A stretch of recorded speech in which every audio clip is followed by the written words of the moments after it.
בכלל אנחנו הולכים למסלול התנגשות עם הממשל האמריקאי. ארצות הברית זה לא מקשה אחת, זה לא מקשה אחת.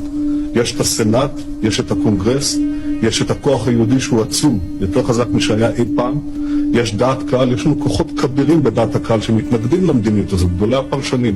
אמריקה לא תכפה עלינו דבר. Democracies don't go to war easily, and they usually debate and argue before they do. Sometimes they have to be bombed into going to war. The so-called War on Terror did not begin on 9/11. It was scripted decades earlier to serve the Greater Israel Project, enforced through perpetual conflict and justified through fear. The War on Terror served as cover for territorial expansion, geopolitical control, and access to oil and gas. Israel sought land and dominance in the region. Western powers sought to secure energy routes and maintain global influence.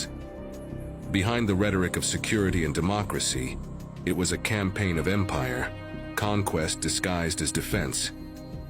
In 1984, Benjamin Netanyahu hosted a Washington conference that reframed Islamic terrorism as a civilizational threat. In 1986, he published a book called Terrorism: How the West Can Win, a manual for preemptive strikes, regime change, and perpetual war across the Arab and Muslim world.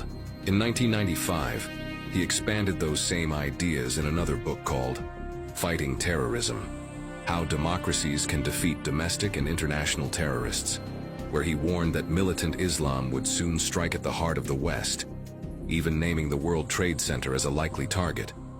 So I wrote a book in 1995, and I said that if the West doesn't wake up to the suicidal nature of militant Islam, the next thing you'll see is the militant Islam is bringing down the World Trade Center.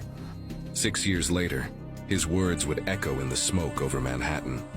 Netanyahu's remark proved prophetic. The attacks reshaped global politics, gave Israel and its Western backers unprecedented geopolitical cover, weakened its regional rivals, and fueled the wave of Islamophobia that justified Israel's ongoing crimes and occupation. His book and speeches laid out a doctrine that Western and Israeli power must act in unison, striking first, toppling governments, and redrawing the map of the Middle East, all under the banner of fighting terror. Democracies don't go to war easily, and they usually debate and argue before they do. Sometimes they have to be bombed into going to war. From Central America to the Middle East, Western and Israeli intelligence armed and engineered their own monsters: the Contras, Mujahideen, Al-Qaeda, ISIS, Taliban, and even Hamas, each created or empowered in pursuit of short-term power. What they called strategy was state-sponsored chaos, a legacy of blood and blowback. U.S. officials even hailed these militants as freedom fighters.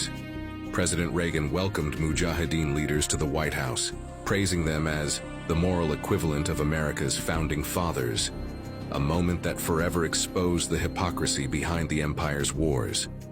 15 years later, a classified Pentagon memo from 2001 was revealed, drafted barely a month after 9/11, outlining a plan to take out 7 countries in 5 years: Iraq, Syria, Lebanon, Libya, Somalia, Sudan, and Iran.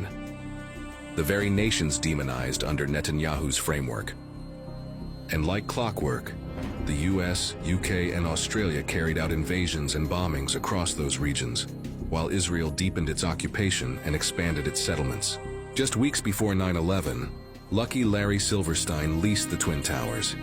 He added terrorism insurance, and after the collapse, he collected over $4.5 billion, conveniently avoiding billions of dollars in asbestos removal costs.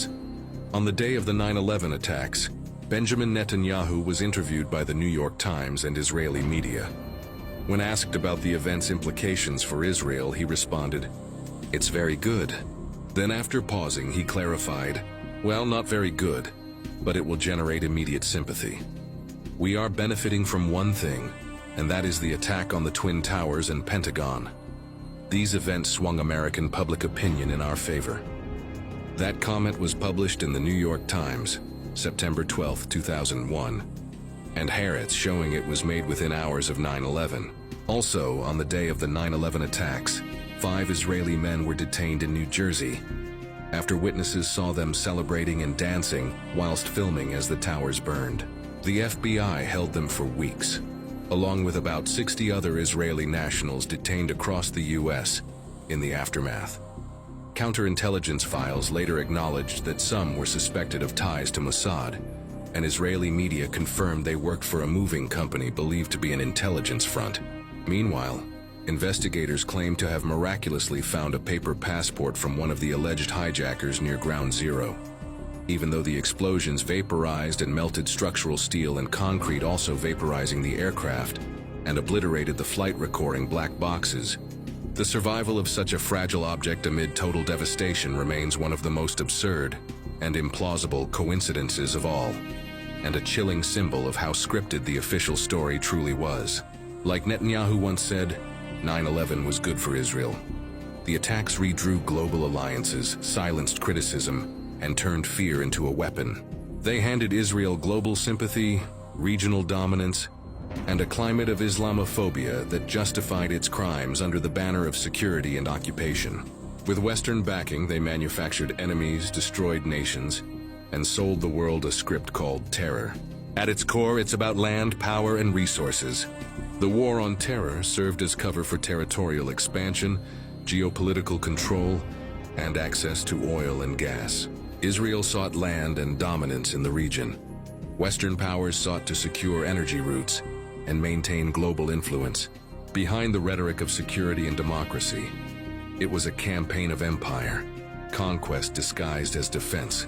But history will remember who the real terrorists were. Zionist terrorism and its Western accomplices, the bullies of the Middle East. The world is awake now. The lie is ending, the truth is rising. For every empire built on blood must one day face the balance of justice.